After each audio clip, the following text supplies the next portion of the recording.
This is the realest show out. You did the opposite of what I think most people do. Sometimes it can be kind of scary to just put yourself out there. That's real. That's raw. That's exactly what we're looking for. We look forward to connecting with you guys on all of our social media platforms. The way to support us is to like and comment on all your favorite episodes. And please don't forget to subscribe and turn on your notifications for the next Gut Check Uncut.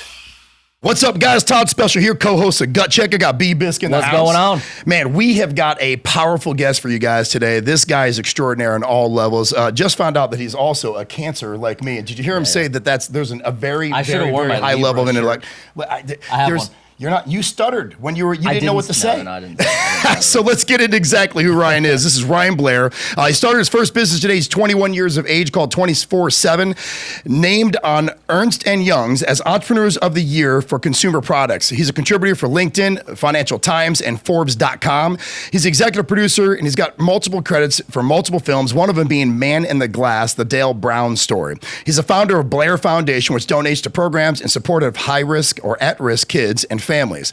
Founder of AlterCall, which helps to elevate mind, body, and soul. He's been a CEO for 15 years for Visalis, which we'll let him tell you the story about that. Pretty awesome.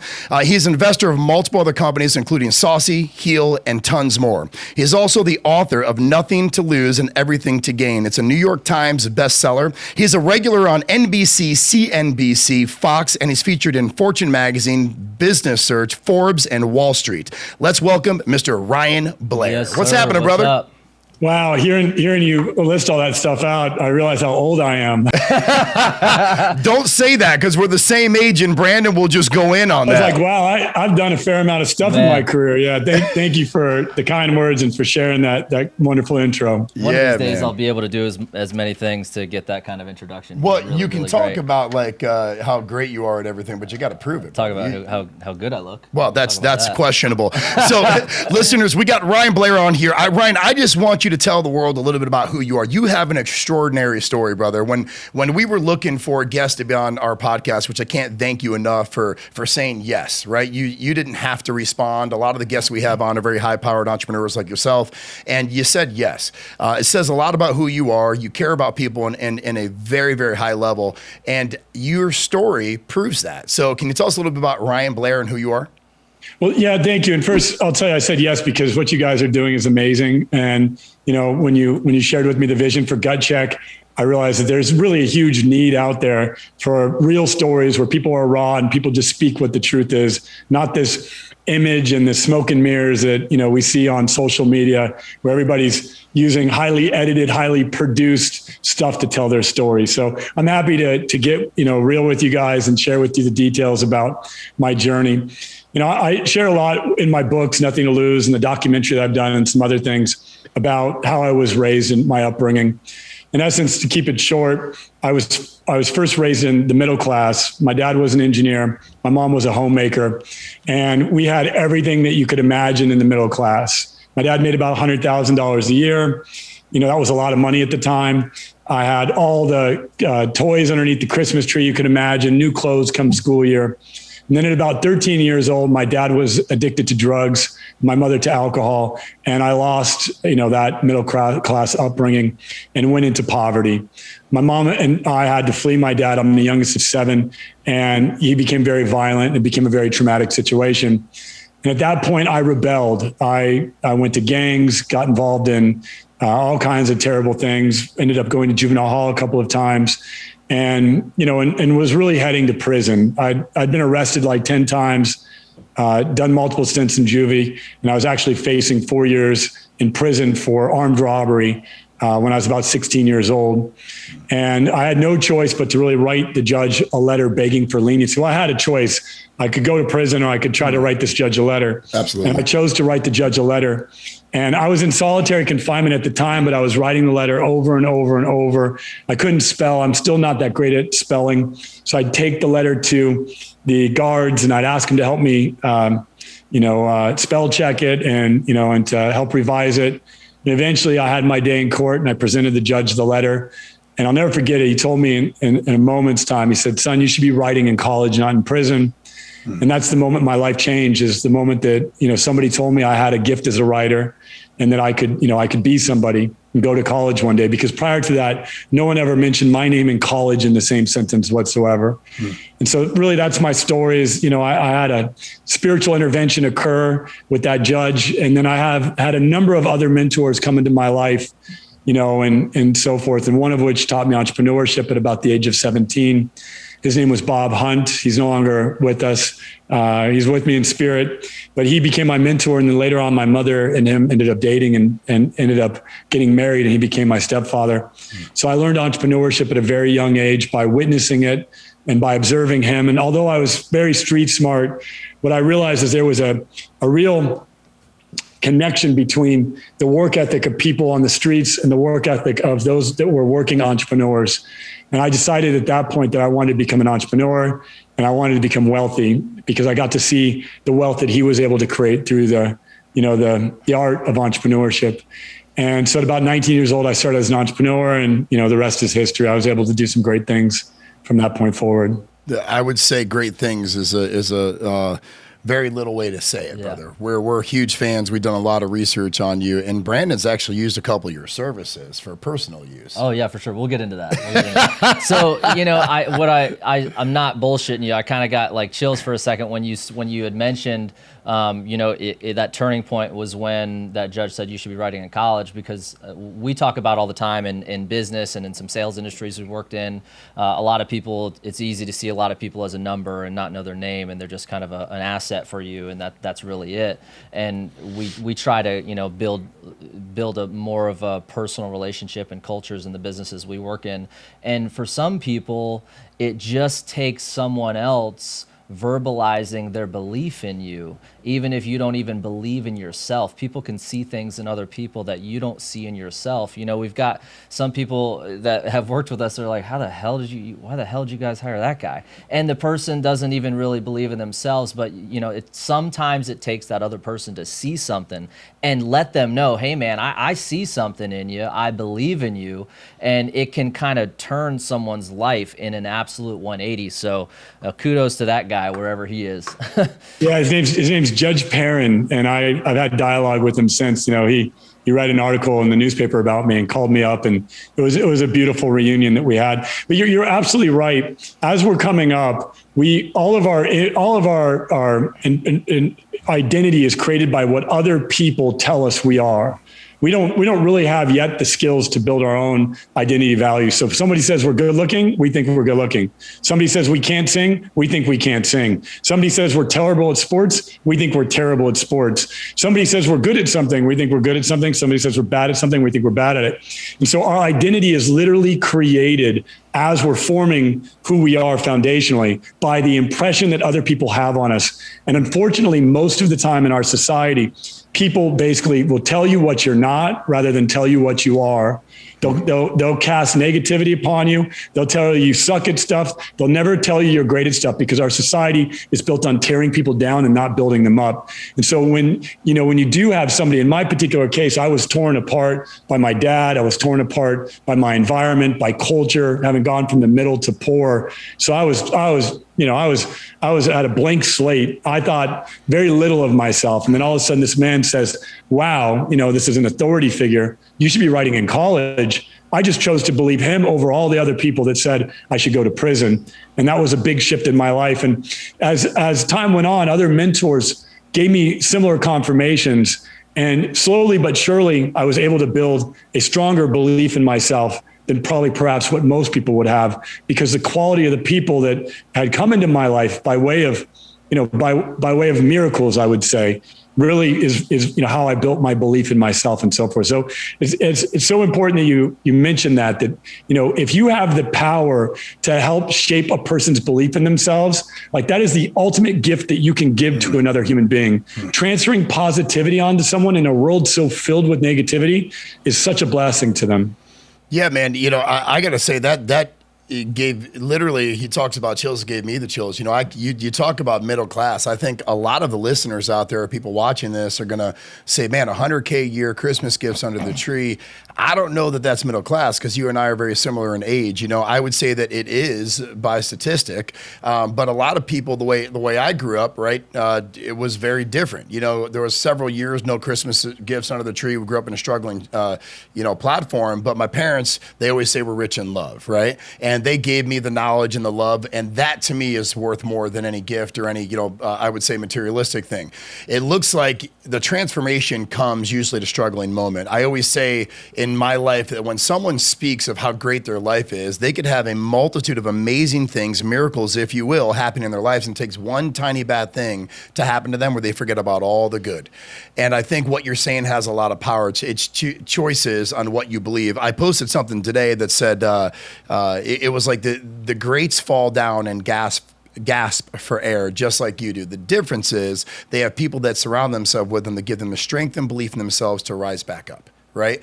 And it's the truth, man, because, there are mentors out there. I didn't necessarily believe in mentorship for a lot of years. It took me a while to get in it. Brandon talks about how the self-help and all he thought was all bullshit and it wasn't real. And he's now taking the turn to understanding the power of having positivity in your life. So that spoke to me, man, big time.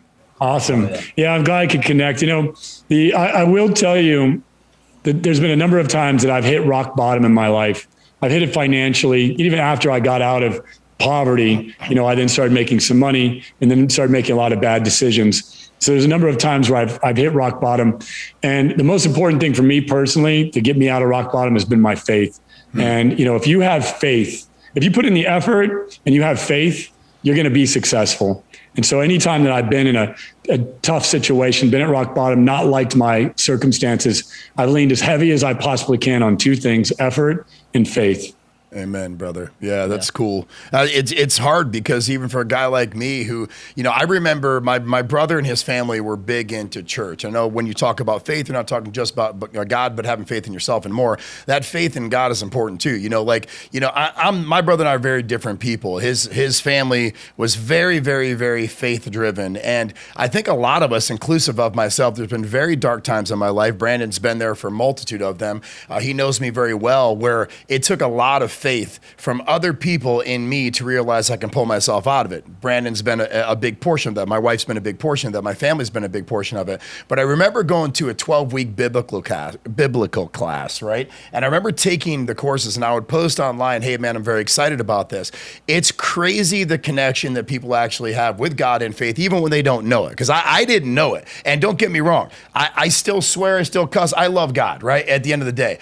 The truth is, though, is that a lot of people during the time that I was trying to find my faith, which I believe that I have in my own way, were questioning, dude, what are you doing? That's not you. Why are you in church? Why are you doing this? Why are you doing that? And they question you, and you're right. They don't ever, they're telling me what I'm not, right? This is what I'm not. And you spoke to me when you said that, because they could have easily said, hey, Todd, if this is the path you're going down, we applaud you. We're behind you. We're supporting you. We know that this is something that's going to change your life in a positive way.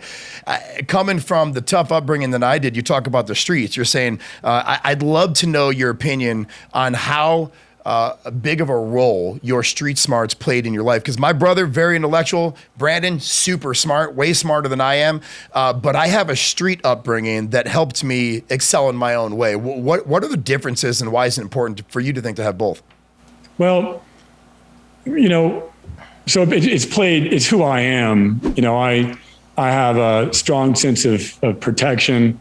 I've fought my way out of many situations. So as a result of, physically, as a result of having, I've been beaten up before. So when you've gone through that type of stuff, it's like, operating a business isn't that hard. When I've been shot at, I've witnessed, people getting killed. I've seen all kinds of terrible things. And when you've experienced that side of the world, it's like, this is easy stuff. Now we mentally and psychologically put all these roadblocks in place, and we make it seem like just because we're a little low on cash that the whole world's going to fall apart and it's the end of the earth. But when you've been shot at, it's like, this is not that hard to figure out how to get out of this problem. I've had to figure out how to get out of much harder problems. People want to kill me, going to jail, police officers trying to hunt me down. I've had to figure out how to get out of some pretty pretty difficult problems. Figuring out how to acquire customers or effectively market or scale and start a business is not nearly as hard as figuring out how to survive on the streets. So it's built a strength within me, I guess, would be number one. Number two, I did learn a lot about people. I learned how to read people. I learned how to tell. I could tell whether or not a person was weak or strong. And, it gave me an opportunity to really judge character, because you had to judge people's characters to survive. The other thing is, I learned simple economics, buying low and selling high, basically living on the streets, right? Yep. It was real simple how to make money out there. So, I learned importing and exporting, and that's a good way to put it. Learned a few other entrepreneurial tactics. But when you're in a gang, you're in essence in a corporation. It just doesn't have a IRS designation to it, but it's ran like a corporation. You have leadership, you have structure, you have product that you sell, you have different services that you offer, right? It's a illegal corporation versus a legal corporation. So there's a lot of parallels there, but I would tell you, that was many years ago. I'm 43 going on 44 now. So I got out of that when I was 17. So it's, many 20 plus years ago. So I tell you that where I lean on it now is, I just have an intuition. And when I meet with people and I spend time with people, my street smarts and my intuition tells me what's their true intention, what's their agenda. And I kind of know when people are, full of it versus when they're honest, just because I've spent so many years having to measure people's character and judge people's character in order to survive. Yeah, it's a lot of perspective, right? I mean, you had a much different. You could put, marketing and the business things that were difficult in business. You could put that into perspective, going, well, this ain't shit compared to kind of what I've done. So it's all perspective. Someone's out there always has it worse than you, is going through something much, much worse than you. So I think perspective is key. I'm interested I want to ask you this because I'm like, I don't know why I have this weird, I'm enamored by this thing I call the gap, where we talk about a lot of people have stories that have come from, have harder stories. You and Todd have much more difficult upbringings and some stories than I had. My own difficulties, just a little bit different. But and all of a sudden, obviously, you said now we're talking 20 plus years later, and you go on your website and it's like countless publication and countless businesses and ventures and all this kind of stuff. But there's such a massive gap there, and I'm always just enamored again by what that kind of turning point is, or what that moment was. I know you said, at 17 or 19, you decided to become an entrepreneur, and entrepreneurship, the word entrepreneur is used like such a fluffy ass word. What do you do? Oh, I'm an entrepreneur. Sounds cool. But what was it that you first got into right away? Because sometimes it has something to do with your immediate interests, or something in your life was happening that geared you toward a certain industry. But what was that first dipping your toes in the water into true business and entrepreneurship? And what do you feel was that point that took you from, I'm an average quote unquote entrepreneur, I can make some money, cool, to, obviously the success that you've had today? Yeah. So when I was in a gang, I used to steal computers, and this is like early and mid 90s, actually early 90s.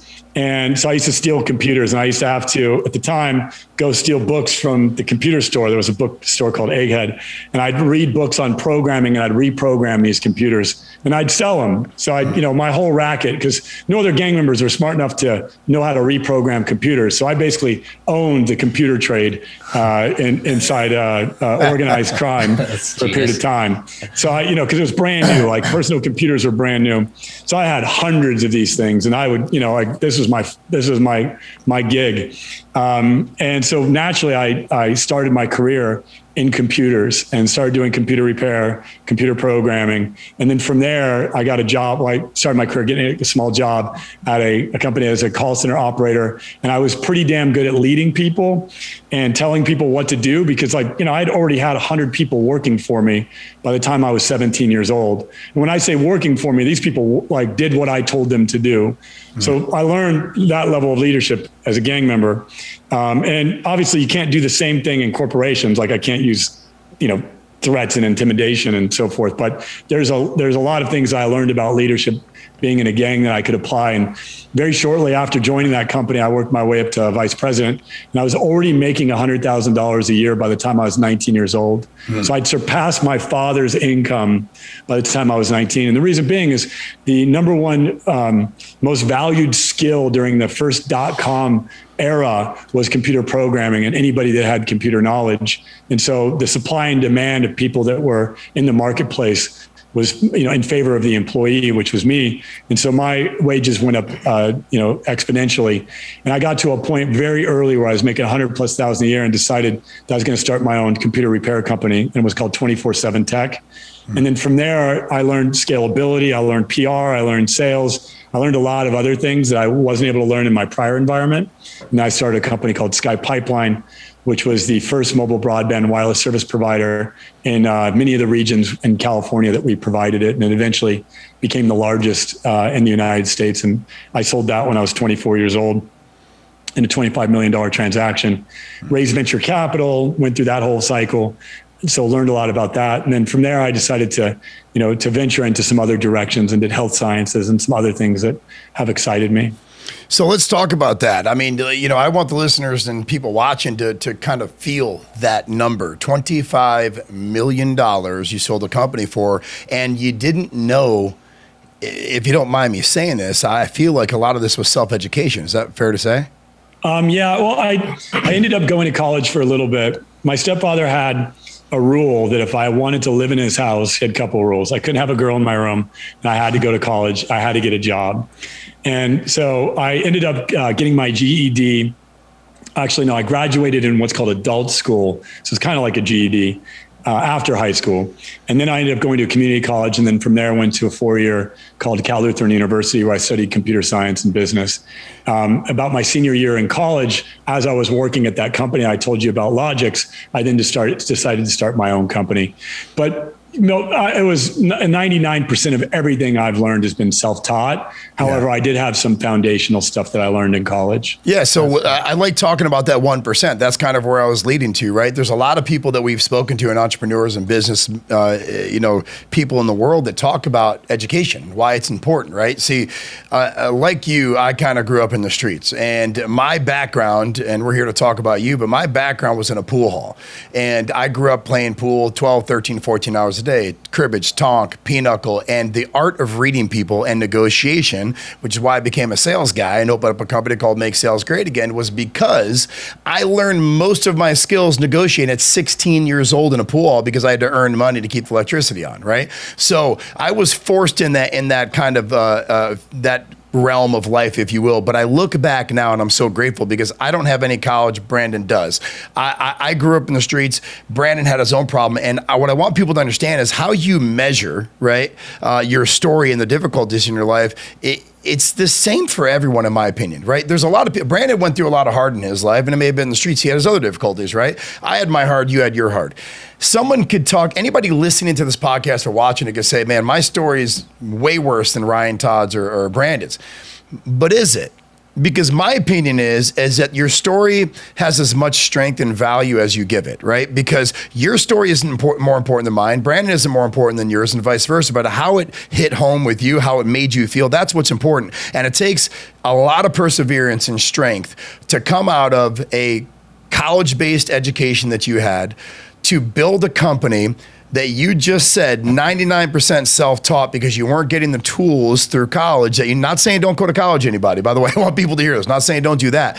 But you put yourself in a position to win based on decision to learn about things that allowed you to scale your company and sell it for $25 million. That journey is what I want people to hear. Yeah, well, I dropped out of college. I went to my the dean of the school, the business school, Cal Lutheran, and told him that I had this company that was growing very fast. And, I was contemplating dropping out. And he says, look, I get paid to keep you in school. He's like, but this is one of the rare circumstances where I'm going to tell you it's time for you to leave.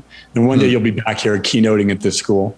And I was like, I wasn't sure. I had dreams and nightmares about having to return to college for many years, because I never completed it. Many years I'd have this dream that I'd be returning, and it was such a conflict to drop out. And now, of course, I have a lot of peace with that, and that I have returned to the school, and I was a keynote there, and many other colleges for that matter. But college is great. it gives you some foundation, but it's very expensive way to learn, and it's very time consuming way to learn. Now with the advent of podcasts and YouTube and courses and all the other various ways that you can learn, you can accelerate your learning. So I'm not saying don't go to college. It's a method of learning, but you have to employ many different methods of learning. Most important is trial and error, and one thing that I'll mention to you when you're mentioning earlier about the degree of suffering that people have gone through, suffering is what teaches us. And if you learn the lesson from suffering and you go every time you're suffering through anything, you choose to learn the lesson from it, you become a stronger individual. And so every little piece of suffering I went through, I chose to see it as a battle test, a way for me to become stronger, more successful. And as a result of each thing that I suffered through, I became more determined to become successful. And so if now you don't necessarily have to utilize suffering to learn, but on our journey as men, we tend to need suffering. We tend to need to get knocked over the head a couple times or lose something to be able to really value it, and then eventually we get to a point where suffering is no longer our primary teacher, although it always teaches you, because you never know when suffering is going to come. You might lose a loved one. You might go through a pandemic. There's difficulty that comes our way. But if you really view the mindset of suffering is designed to teach you something, then every time you transmute that suffering into positivity, you've gained, a new perspective and a new level of wisdom that you wouldn't have otherwise. So all the stuff that I've suffered through, I don't compare it to other people's level of suffering. Like, who cares about that? It basically shaped me in a way where I was able to learn from it, grow from it, and become more successful because of it. Yeah. So Todd, I want to touch on this really quickly because I have a passion for a conversation about education, and I've got my own opinions on it. But I know you said, and you both kind of said, listen, I'm not saying don't go to college, but why not? So I want to ask you a question. Here's the thing. I went to college. I was blessed enough to do well enough in high school and went to a great high school due to my mom sacrificing a lot, and got good grades, got a basic state scholarship, and college was almost free for me. So that I went and I partied and I had a damn good time. And if anyone asked me, one, am I using my college degree right now? No. If you could go back, would you do it, differently? And my answer is no, because I believe in the butterfly effect. Everything has gotten me to the point I am right now, and I'm happy for it. That being said, I have a 4-year-old son.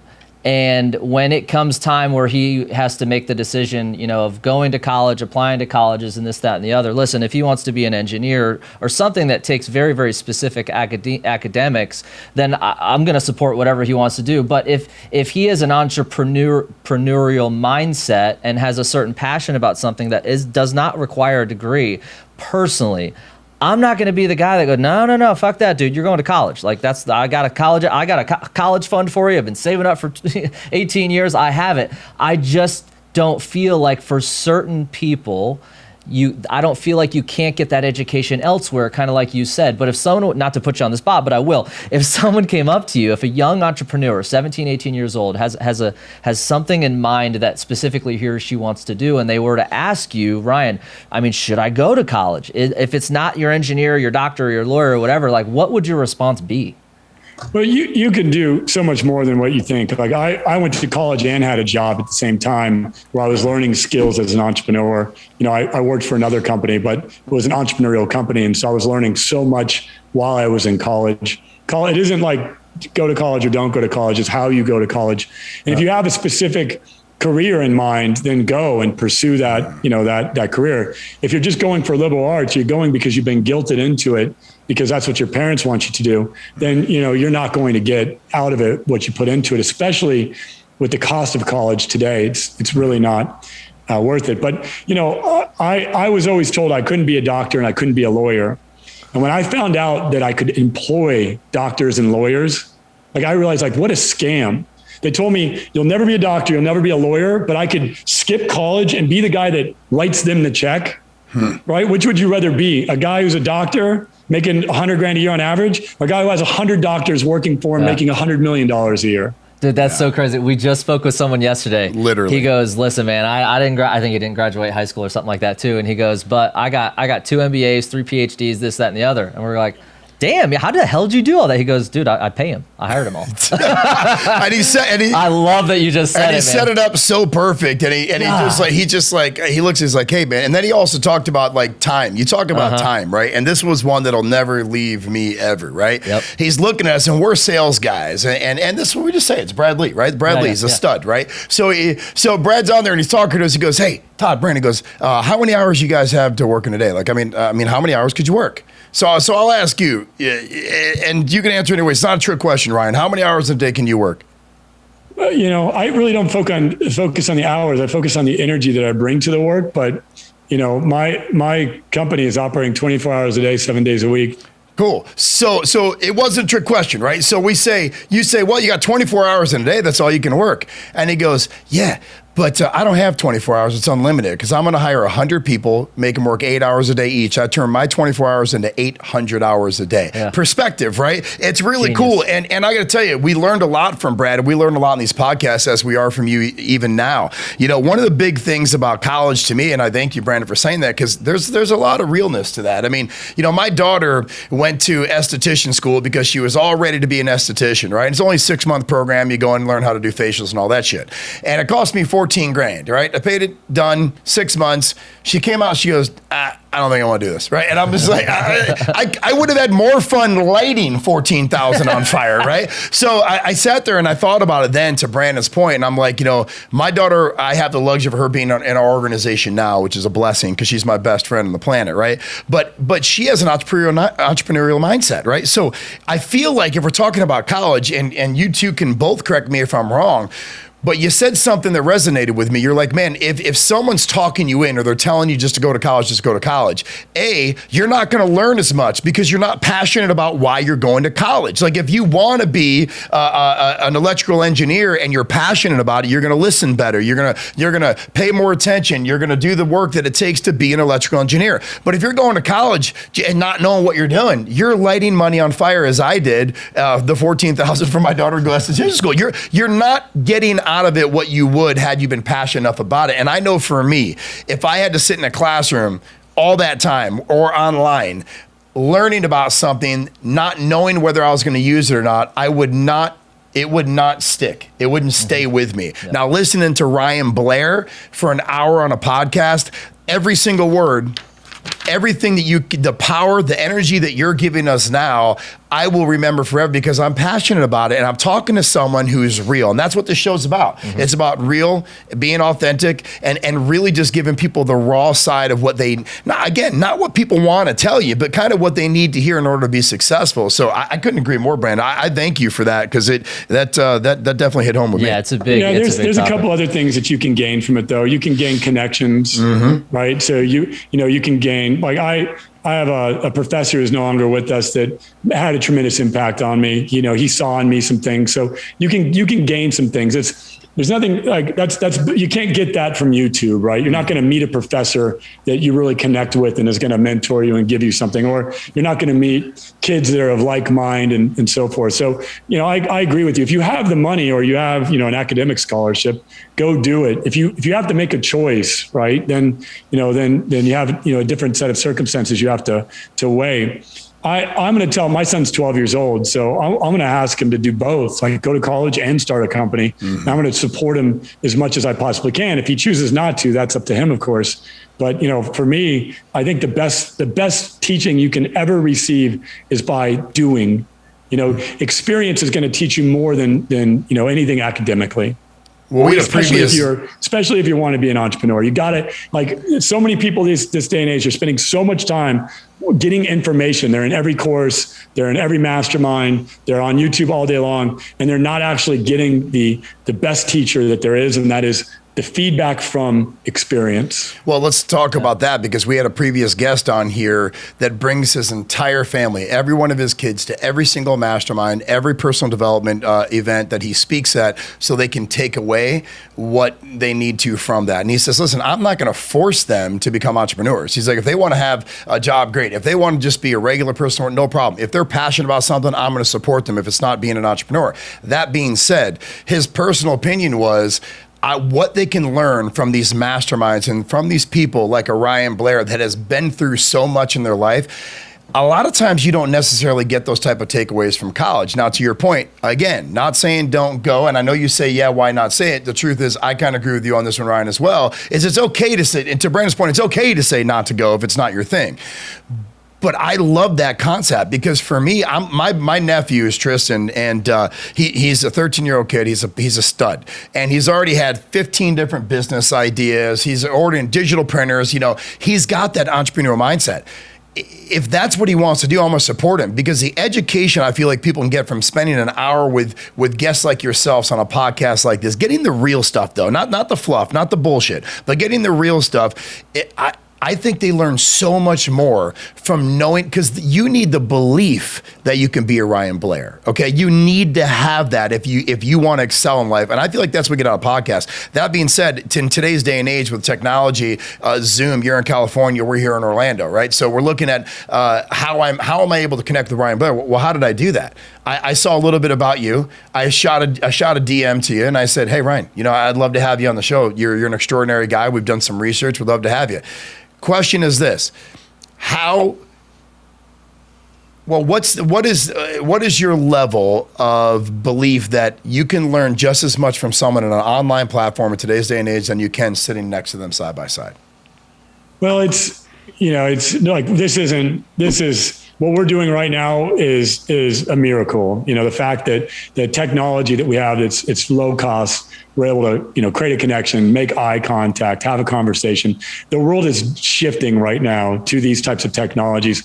And the pandemic is what was the catalyst for that. Prior to that, it was odd to make connections and relationships and to, you know, join events. Not odd, but it was, you know, it was early adopters doing it. Now everybody in the world is learning by Zoom events and by, you know, via digital technology as a result of the pandemic, forcing us all to go indoors and really explore these tools and utilize these tools. So right now, so when I was an entrepreneur, when I first started, if I wanted to get access to a mentor, I'd buy Forbes magazine, I'd read articles, and I'd write to the guys, get out pen and paper, and have to get stamps and go write the letter to the person, figure out what their address was, call 411. I know many of your listeners don't even know what that is. Brandon doesn't know. Brandon has no. You don't know what 411 is. You know it because it was a commercial on the radio. So let's be honest. Ryan and we know. He didn't know what call waiting was, Ryan, for a while. He didn't. You know, how about when we were young and you didn't want to dial someone? Like if Ryan had a phone number, I don't mean to cut you off, but this is important. I want Brandon to understand this. If Brandon wanted to call Ryan, and Ryan's number was 407-999-0009, Ryan and I wouldn't waste the time dialing the number, because the old dial-up, you had to go zero, right? You had to go zero to get. It would take. You don't know anything about that. We know about that. If you're trying to sell me on the fact that you're older than I am, you win. Thank you. That's all it is. But yeah. So and also there wasn't any YouTube. Like I had to go to a bookstore and I had to rent or buy books on tape. All right. You know that you didn't have access to digital technology. There was no Audible, no YouTube, no Amazon, just came out right as I started as an entrepreneur. So you started to be able to get books delivered to you. That was like the first element of convenience and remote learning. And now you can get pretty much any information, and some stellar entrepreneurs, people that I look up to as Fortune 500 CEOs, they have courses. Like there are so many people out there that have really high quality backgrounds and have led major corporations that are putting courses together, podcasts together, and doing different types of e-learning. It's out of this world. Better now than it was when I first started. And you can gain access to mentors and information unlike you ever have been able to before in the history of business, basically. So right now it is easier to start a business. It's more cost effective. It's easier to find a mentor. You have billions of dollars of tools that have been built to automate your business and help you run your business processes. Unlike before, like I had to spend millions of dollars in hardware and software and talent just to do things that you now spend hundreds of dollars for a month today in the operation of a business. So nowadays, there's really no excuse. It used to be 99% of business was like skill and aptitude in figuring out how to structure and create a business foundation and a business model. Now it's all psychology, because you have so many consultants, so many courses, so much information, and so many tools, hardware and software that are available to you at a very inexpensive rate. You could start a business now for less than $1,000, and you can run a business that's powered by billions of dollars of software for less than $1,000 a month.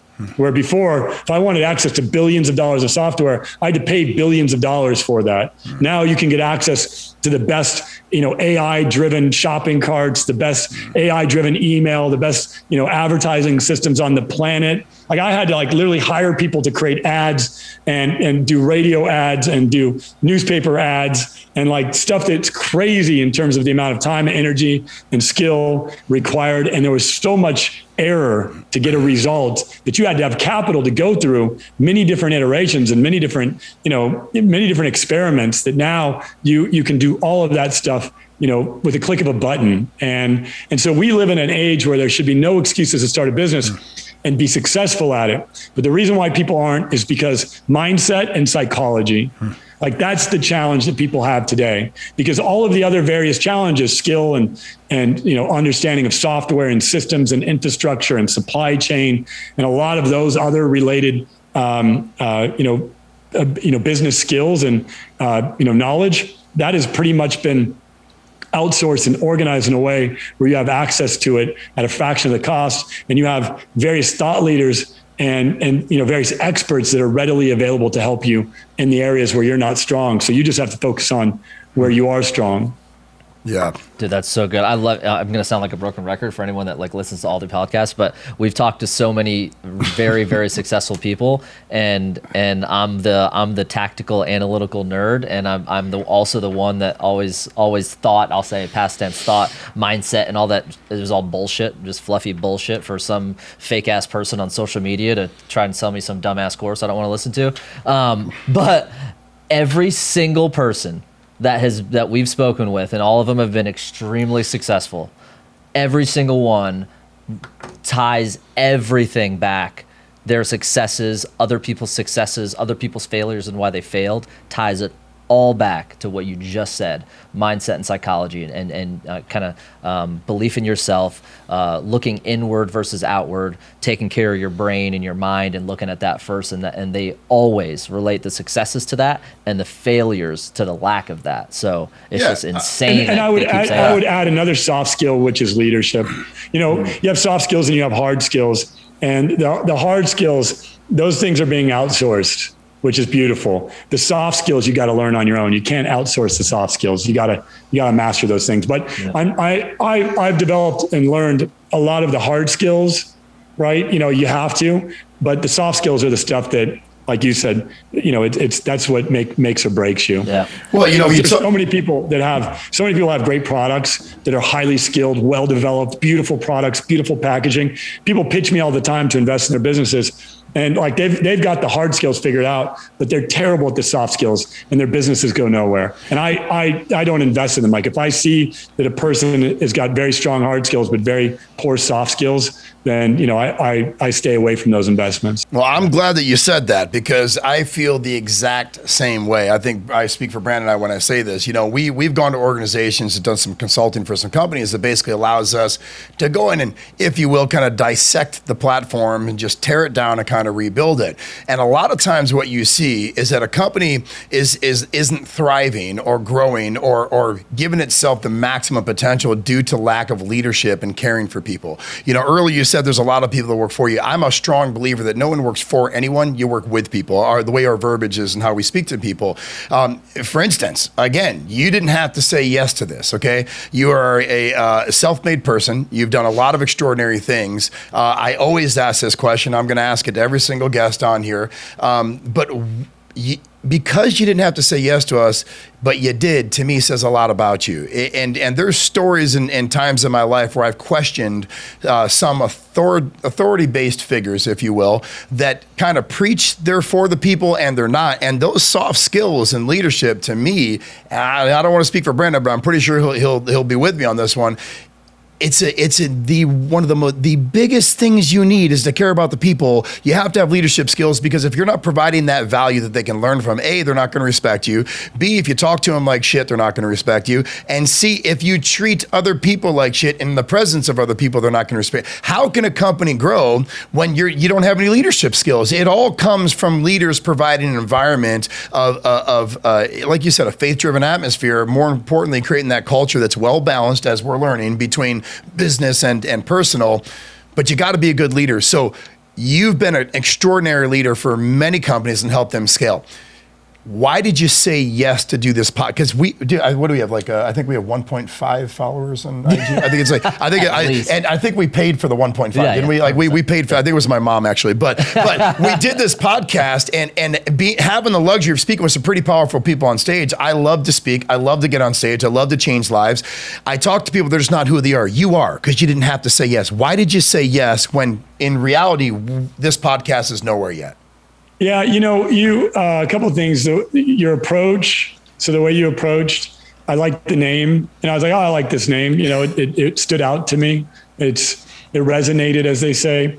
Also, Danielle Delgado is a friend of mine. And she's actually a client of mine. And so when I saw that you had her on, I thought, I'll support the project. If she's obviously supporting it, I will. Yeah. And then when we dialogued, you didn't make me jump through a bunch of hoops. I asked you to send me a calendar invite, and you did, right? A lot of people make you jump through hoops.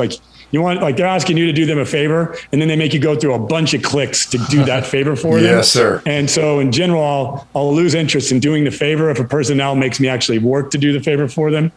You basically were very accommodating. It was very simple. And, you have a great energy to you. So I checked out your profile real quick and saw what you stood for and what you guys were up to, and, realized that I would support it. Well, and the other thing is, if you're so blessed to have the ability to lend your voice, and I don't care if there's one person listening or 100 people listening, and you can lend your voice and make an impact, then how dare you not? I love that too. We all waste time. Every single one of us has time wasters that we do. So anybody who tells you they don't have the time is full of it. Mm-hmm. Every single one of us has a certain amount of time that we could better use to serve. And so what I challenge myself to do at the level of self-mastery that I'm pursuing is to be of more service. Mm-hmm. And so when people, ask me to serve, my first gut is to say, I have to say yes. Because I believe spiritually, there's a reason why I've been asked to serve. Mm-hmm. So I have to say yes, unless you give me reasons to say no. Right. So if you give me reasons, you make it difficult, or you're not being transparent, or, you're not being communicative or responsive, then you've let me off the hook. Mm-hmm. But if you have a project where I can just simply lend my voice, it's not like you're asking me to write a check. You're asking me to lend my voice and lend some of my time from the comfort of my own home, then who am I not to?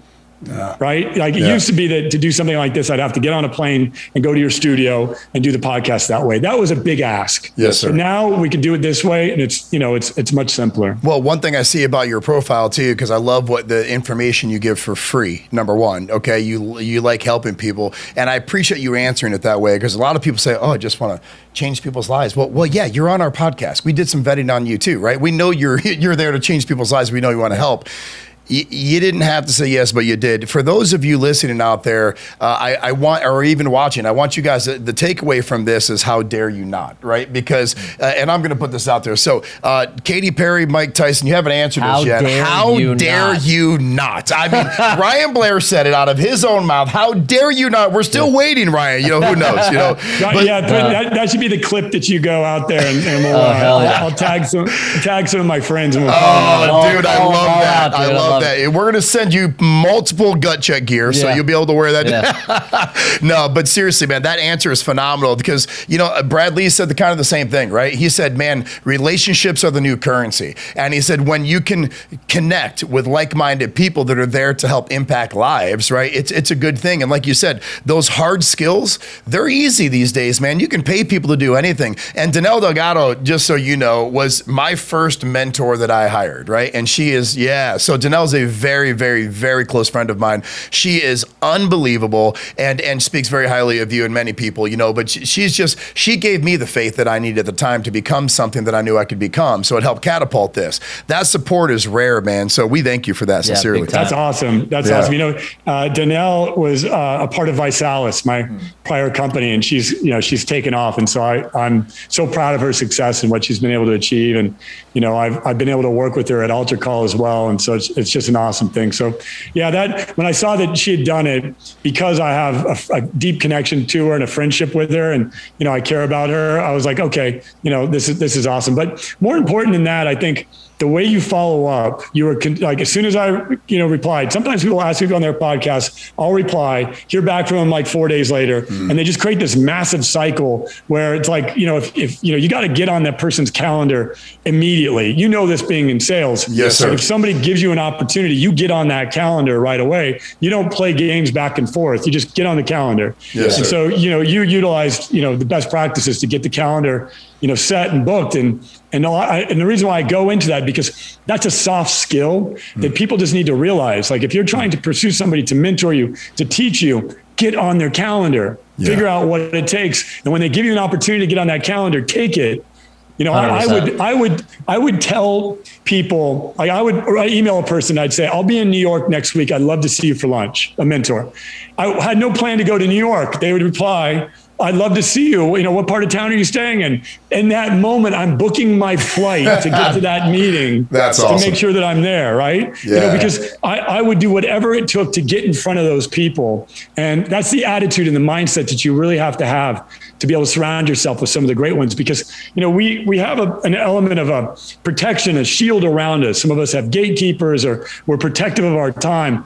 But if you just go, with a little bit of ingenuity, and you actually show a little bit of professionalism and some, impeccability in the way you communicate, you're going to get through this small little veil that all of us have to try to protect from those people that, that aren't who they say they are, or that have the wrong intentions, or not going to act professionally. Yeah. Thank you so much for that feedback, man. I love how specific you were, and it means a lot. I do want to ask you, because, I obviously did my homework on you and kind of looked into your history and your past and a lot of your successes, and dude, a lot of it you can Google, and I'm not going to waste another hour of your time asking you about a bunch of bullshit people can Google. But what I came across, which is interesting to me, because I'll dead honest, I'm not as much of this person as you and even Todd are, but I am fascinated by it and respect it.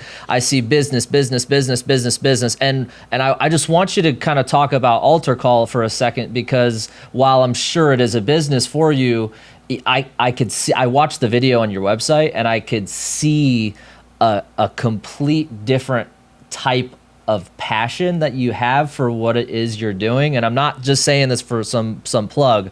I'm being honest. And again, I'm not so much into that faith spiritual world. Me personally, I have my own stuff, but I'm fascinated by it, and I respect the hell of it about it, and I can see the passion even in just that video, and I think it's insanely cool and interesting what you're doing. Can you just kind of give us an idea of how it came to be? And tell us about AlterCall, man.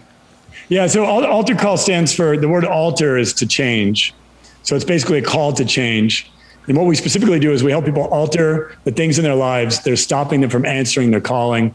Another way to describe calling might be your purpose, right? So there's a series of things that we are doing, or that we need to stop doing, that are stopping us from stepping into a level of self-mastery where we can fulfill our purpose. And if you don't believe in purpose and calling, then just say maximize your potential. And so I help entrepreneurs, thought leaders, and aspiring leaders basically step into their calling. And we started a free meditation practice that has hundreds of people every single day joining via Zoom, just like this. We teach them how to meditate. And when you meditate, you get smarter, you clear things that are blocking you. It's basically a way that you can elevate your mindset. We teach other various modalities, and the business has been around for about a year now, and we've already made an impact in tens of thousands of lives. And, I've dedicated my life to seeing this movement into the hands and hearts of many. That's so cool, man. I remember the first time I was asked to meditate. Can you imagine? Can you see me? I've got tattoos all over my body. I grew up getting my ass. I love that about you, by the way. I got my ass kicked growing up, and if somebody said, "Is Todd special meditating?" Right? It just start just like you did. They're going to start cracking up. But these are choices that we make, right? Because meditation increases your IQ by 23%. Right. So it's not just spiritual. Bill Gates, who's an atheist, just recently started meditating. Ray Dalio of Bridgewater Capital, who's a multi-billionaire, is worth $30 billion, runs $200 billion, literally credits transcendental meditation with his success. And he runs one of the most logical, analytical, AI-driven trading shops on the planet. So meditation isn't just for spiritual practices, although it originated out of the spiritual realm. What we find is many of the spiritual things that people did have now found scientific substantiation. Prayer has been scientifically substantiated. Meditation, breath work, and a variety of sound, for example, has been scientifically substantiated to actually heal you. So there's so many different, I'll take the spiritual angle, but I'll also take the scientific angle to come up with a series of practices that are going to help me get that 23% advantage. I used to play poker. And if you told me, Ryan, do this for 10 minutes per day, and you're going to have a 23% advantage when you play poker, right? That'd be worth millions of dollars to a person who knows how to play the game of poker. As an entrepreneur, if you get a 23% advantage by doing a practice, it's crazy not to. Yeah. You tell me, Ryan, give me 15 minutes a day and you're gonna have a 23% advantage in the marketplace, right? Done. Yeah, dude, that's crazy. Worth $1 billion to me. Yeah. I don't know about you. We're going to be definitely sold. We're the 30 closers. You just closed, as Brad said. Dude, I'm going to be in LA in a month. You might be meditating in your backyard. I'll teach you. So I hired practitioners to try to teach me the tips and practices to do it. And I detached from the spiritual side of it because I too, at first was like, what is this stuff? I see, people wearing weird clothing, chanting and doing weird stuff. And so I took a scientific approach to it and looked at it through that lens. And of course, I'm a man of faith. And so, it did trigger within me a deeper level of faith and a deeper level of spirituality. But the way that I was persuaded to do it was 100% based on the scientific facts supporting it. Yeah, that's awesome, man. I mean, listen, you just rose to the top 5 people we've had on so far saying that you play poker. I used to, listen, Ryan, this is not a joke. I ran illegal card games. You ever seen the movie Molly's Game? Okay, well, I'm not sure if you know this, but Danelle grew up with her, okay, in Loveland, Colorado, right? That story. But that was basically me on a male side. I used to have card games and waitresses, and it was a business. I ran like a business for 12 years, and I used to do Skyride, stuff like that. I used to go to a few of those games. I know the individual you speak of. Yes, I love that. That just, our connection is much better now. I love this. But the poker side to it also, I mean, look, poker is a lot about reading people, right? And it's math. It's math and it's intuition. It's reading people. And that's a big part, I think, of why my success is where it is. I mean, I've been robbed at gunpoint, got a lot of just crazy stories, but I believe poker and the card games and anything mathematically, which is technically, partially science as well, right? It puts your mind in a frame that says, man, there's nothing, because everything for me now is calculation, whether it's intuition or whether it's how I feel about something, it's math, right? I'm a math guy. I mean, how do you feel like those games and the people that are out there that are playing poker and these people, to get a 23% advantage on anything in life is insane, because how I speak, as Danelle and a lot of these people that I've had the luxury of working with always tell, what you speak, it becomes reality. It's your stamp on someone. If I say, Ryan, you're not good at this, like you said earlier, it's going to make you think, am I really not good at this? So when I messed up earlier, I said, I'm not as smart as Brandon. I am in my own way, right? So we have our skill sets. How important is it for people to check out what you're doing? Not from a financial standpoint, okay? You got money, okay? Sorry. You got money. There's no question, okay? But how important is it from a financial standpoint for someone to want to invest in themselves? Because I know there's a lot of people out there that are, for you and me, they have no problem throwing $1,000 in the middle of a pot on a flush draw, but they won't spend $1,000 to spend time with Ryan Blair. Yeah, people spend money and I was a big abuser of this. I spent money on so many things. I've lit a flame to over $100 million in living decadent lifestyle. And so I could tell you that, people just don't have their priorities. They think it's so much more important to get a car so they could show off, or, buy this or buy this watch or buy that, as opposed to invest in themselves. And it dawned on me, I went through a transformational period. I lost my mother. And when that happened, I made some new decisions in my life and decided I was going to change my rock star lifestyle living and start, really, being a better father and being there for my son who has autism. And by the grace of God, he's no longer experiencing that whatsoever. So I needed to help him heal. I needed to go through what was going on with my mother. She was in a coma for 2 years. And so as a result of, that traumatic experience, I decided I was going to, take a new path. And, I started exploring the various modalities like meditation and breath work, and started asking myself, how could I be a better steward of my capital and deploy it in a way where I knew that I actually made the world a better place as a result of it. And so, so many people don't have their priorities right. If you pursue a life committed to self-mastery, there's really a magic that will unfold. You'll witness miracles. You'll receive abundance. You'll have true prosperity in your life. And one of my mentors, a guy by the name of Coach John Wooden, has a definition for success that I believe in deeply. And that is that success is the peace of mind in knowing that you did your best with what you had. So I'm gonna repeat that. Success is the peace of mind in knowing that you did your best with what you had. And each and every single one of us has a freaking supercomputer. Like, this brain is smarter than any computer. The capability and the capacity for a human being to either create negativity or create positivity is massive. Kids can walk into a school and shoot it up and create so much negativity.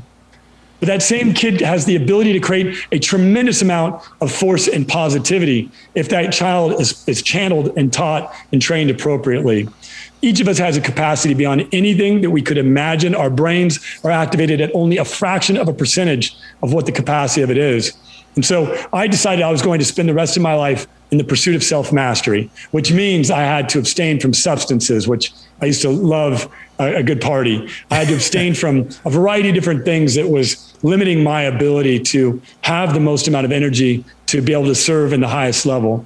And so people that don't have those priorities straight, they're going to encounter more suffering in their life. Mm-hmm. See, the more you pursue mastery in something, the less you're actually going to suffer. Yeah. But when you're living a life filled with distraction, living a life filled with escapism, living a life filled with seeking the opinion and the approval of others, you're going to live in misery. Mm-hmm. And so the way I see it, it's black and white. It's like, I choose to live in mastery versus choosing to live in misery. Because it's miserable to be competing over who has the better car, or who has the better house, or, who does this or who does that. I mean, that's a miserable life that is being perpetuated by the age of social media. And so many people are getting caught in that rat trap. I know, because I was there. I thought that I would fill the holes within me by buying another materialistic thing, or by who I was dating and pursuing, decadent type things. And I could tell you lots of crazy stories, and I don't have regrets, because I had to go through all of that experience to be able to realize that none of that stuff matters, especially when you're facing the loss of someone you love so much, or when you're caring about the health of your child, which, is your world, right? None of that stuff matters. Yeah. And so, the pursuit of self-mastery is the most important investment that you can make. And that's what I'm committed to. That's what I wake up each and every single day. I have a small team of about 15 people at AlterCall, and we support thousands of people learning, how to improve upon themselves and alter the things in their lives so they can answer their calling and ultimately step into a place where they're proud of themselves and they're fulfilled just by looking in the mirror and knowing how far they've come. That's awesome, dude. That's so cool, man. I appreciate you putting in that investment. People that have had your level of success and spent money on a bunch of stupid bullshit and had fun while you did it, I'm sure. But you change your mindset. One thing I'll tell you, like, you can get the best teachers on the planet now.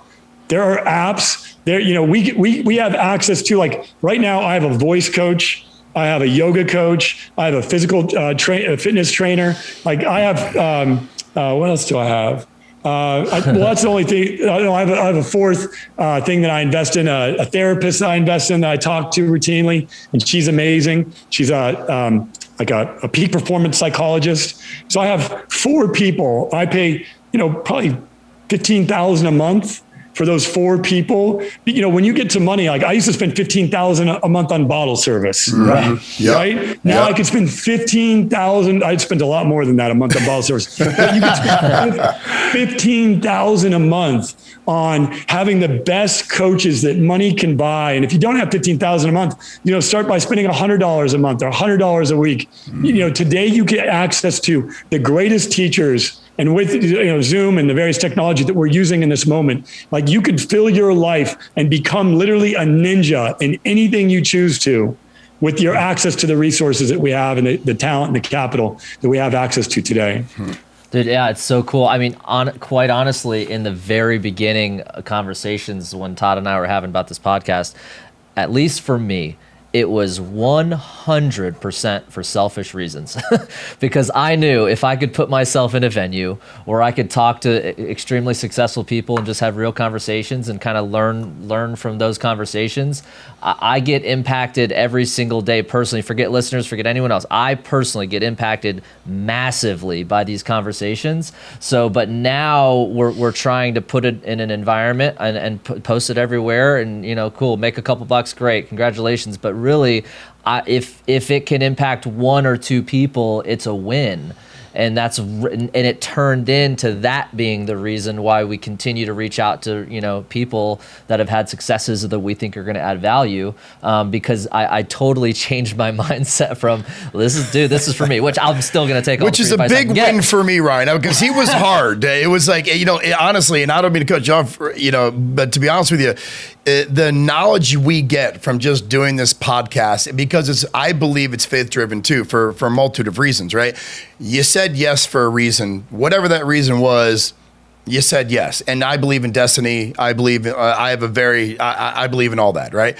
Very superstitious guy. I believe that stuff, right? But one of the things that I get out of this, the knowledge that people can get just from listening to this, for this cost nothing. You said make money. Shit, we're losing a ton right now. So but it's okay because, Ryan, one thing I know that Brandon hasn't, and he's going to be so powerful when he gets this opportunity. He hasn't been on a stage yet, like to speak in front of people, right? But he does many morning meetings in front of hundreds of sales reps and stuff like that. He does that. Being on stage in an environment where you don't know anybody. I remember the first time I did it in LA, and it was in front of some really powerful, I mean, I was shaking, I didn't know what to say, but you get into a rhythm when you're on stage and you look out into the crowd. And the biggest takeaway for me from speaking was I used to care so much, like you said earlier, about what they thought about me. Now I look for one person. I was speaking with Les Brown on stage in Tampa a year ago, and I remember I was on stage, and Les is a great guy, and he's one of the most powerful speakers on the planet. But having the luxury to speak with Les on stage, I'm looking at crowds for it. I know those people are there for Les. They're not there for Todd Spouse. They're there because Les is there. And I remember speaking into the crowd and seeing 4,000 people, and I caught eyes with one person. And that one person came up to me after they said, man, I don't know what it was. I was connected. I was listening. It changed my, dude, it's worth it. I didn't make any money. I mean, I was on stage calling people out about some bullshit products they were selling and services because that's just me. I like, you're either going to love me or hate me. There's kind of no in between. But the fact that I touched one life was great. One of the most powerful things about you that I'm hearing out of this is there's no judgment with you. And I want listeners and people watching to understand, who are you to judge anybody? No, we're not, it doesn't matter how big you are. It doesn't matter who, you can't judge people. Number one, because had someone judged me and not taken me in, or had someone taken me in sooner and not judged me, I may have been able to scale faster in life. But people don't judge you on bottle service and materialistic things you bought. You made a conscious decision, and that's what life is. It's a magnitude of decisions you make that allow you to get to the places you want to go. But you made a decision to rise at a different level, and you spent thousands on bottle service. You losing your mom. I lost my father. My father catapulted me into writing my book. My father catapulted me to being on stage. It takes a massive loss sometimes for you to move forward. And the hardest part about moving forward, correct me if I'm wrong, Ryan, it's not the money. It's not the lack of education. It's not, in my opinion, it's not the lack of education, not the money. It's not the lack of things you have around you. The hardest thing for most, inclusive of myself, to overcome was the negativity and hate that people were throwing at me when I tried to change who I was. And I think people need to understand when you change, when you make a decision to change, you're going to meet resistance. It's a spiritual thing. You're going to meet it from your friends, your family. You're going to meet it in many different ways when you make a decision to change, because you're making a decision to increase your vibration. And so those people are going to fall off, and they're going to want to try to pull you back to theirs.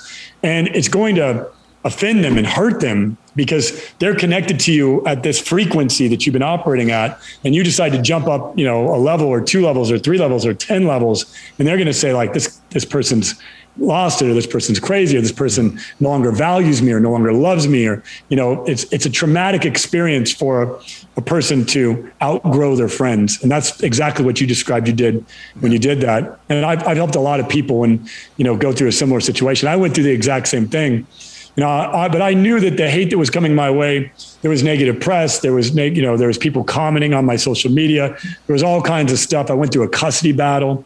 I got sued. I had over $1 billion worth of lawsuits against me.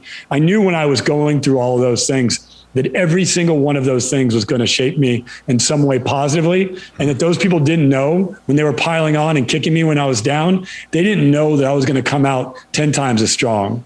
See, they thought that like, they didn't know who they were kicking, right? They didn't realize that each time they kicked me, they were giving me more power.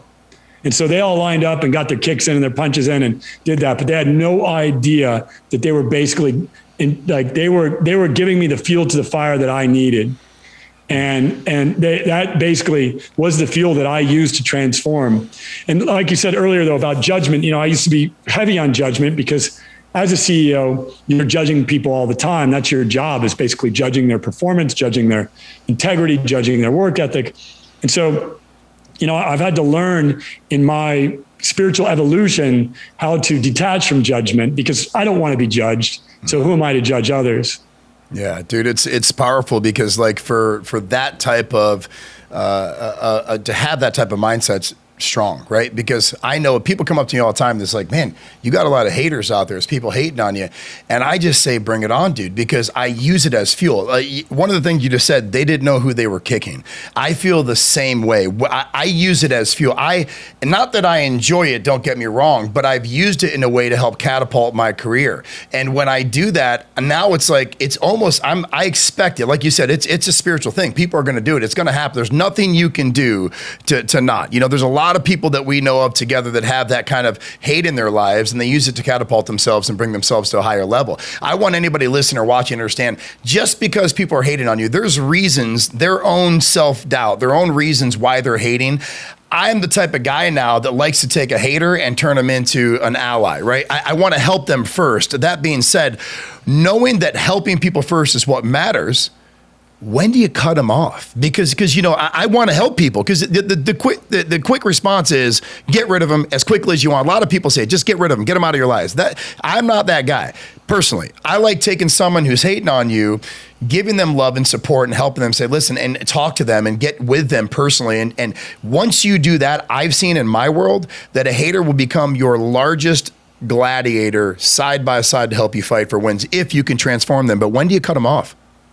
Well, the best way to defeat an enemy is to turn him into a friend, right? So that's the old adage. Best way to defeat an enemy is to turn him into a friend. There's been plenty of times where I've had people threaten lawsuits, and I used to reply with my own threats back or get my attorneys and so forth. And now I just get on the phone with them and say, let's talk this out. Because, you'd be surprised how people just want to be heard. They just want to talk. And there's been a number of times where I prevented very expensive consequences, even though I was in every right to say, no, thank you. I'm not going to have a call with you, and sue me if you want to, I'll sue you back. And I just said, you know what, I'll have the call with the person and, see what happens. So, you have to get to a place where you swallow your pride and you're willing to have those conversations. But I'll tell you with the hater concept, if you can learn from them, then it's actually a good thing. And if you don't have a lot of people that dislike you, then you're really doing nothing. When you run for president, for example, 50% of the population is going to dislike you. Mm-hmm. And if you win, you become the most powerful person in the world, at least in today's divisive world, right? So, you have to have a tremendous amount of people disliking you to even be considered to run for president. Like if you think about, the biggest job that we could all aspire to have. So it requires you to have a tremendous amount of tolerance for that.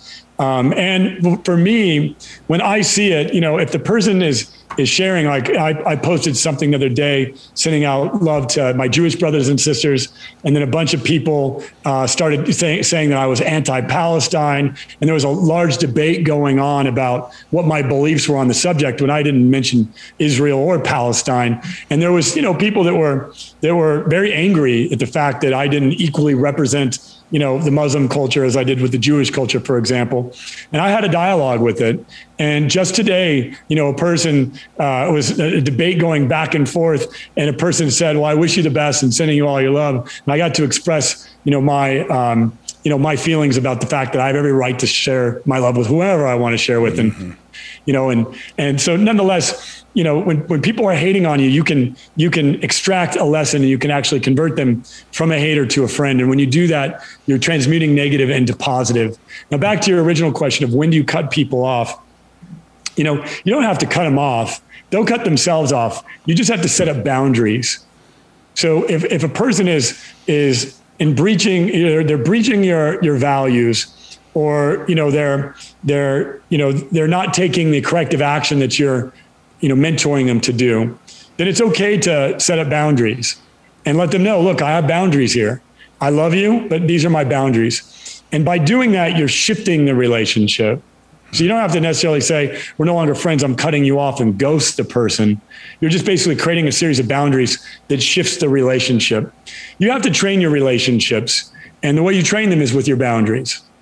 That's a great answer, dude. That's really good. So, dude, that's amazing, man. Because I love, you're not really doing much if you don't have the haters. So, the goal is to get some haters and then do the right things with them.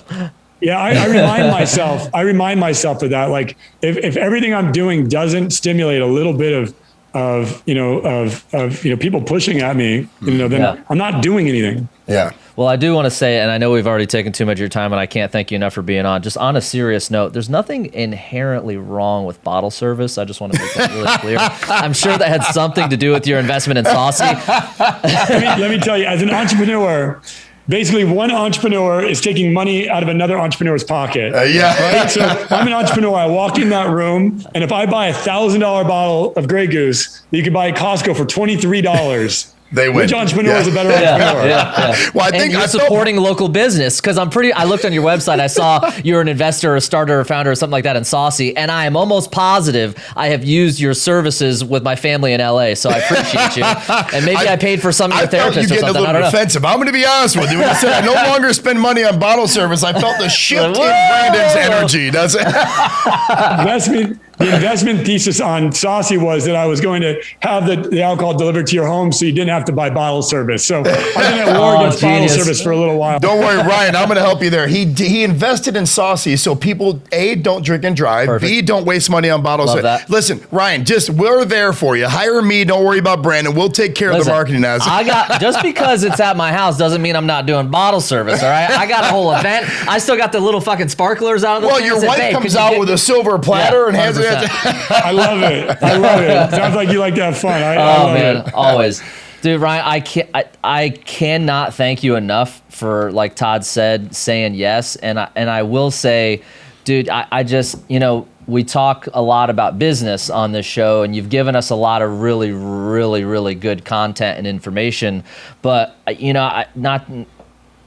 I could just tell you're a really, really good, genuine dude. Absolute fact. And I appreciate you for that, and I appreciate you keeping it real. And I love everything that you stand for and absolutely everything you're doing, man. So I cannot thank you enough from the bottom of my heart. Well, I'm going to let people know right now where they can find Ryan Blair. Go to ryanblair.com. That's RyanBlair.com. Also go check out AlterCall.com. He sold us. I don't know. It's funny. We're the closers, and I feel like he just closed the people who teach people to close, as Bradley says, right? So that's what we do, but we're closed, man. That was awesome. Check out AlterCall.com, just like it sounds, AlterCall.com. And please, for the love of God, go follow Ryan Blair at Real Ryan Blair on IG. This guy's a stud, man. Ryan, we can't thank you enough once again, man. I'm sure the listeners are going to listen to this over and over again because to be honest with you, we haven't really had that type of spiritual connection and that energy on here with a lot of people. But I will tell you this, man, your perspective is the reason why you've become so amazing, dude. How you see things and how you view them and how you're teaching yourself is phenomenal. And I definitely want to be 23% smarter so I can be smarter than you for once. We will be meditating right after the podcast. Like, here and fucking see you go get bottle service. I'll be meditating. Let me catch up. So, let's see if we can combine the two. Ryan, thanks so much again, brother. We hope that you continue to give love and support people out there. We are just honored, truly, brother. Awesome. Thank you so guys. much. God bless you guys. I appreciate you very much. It's been an honor to be on the show. Amen, brother. Thank you, brother. We'll see you soon. If you love this guest as much as we did, please follow them on all their social media platforms.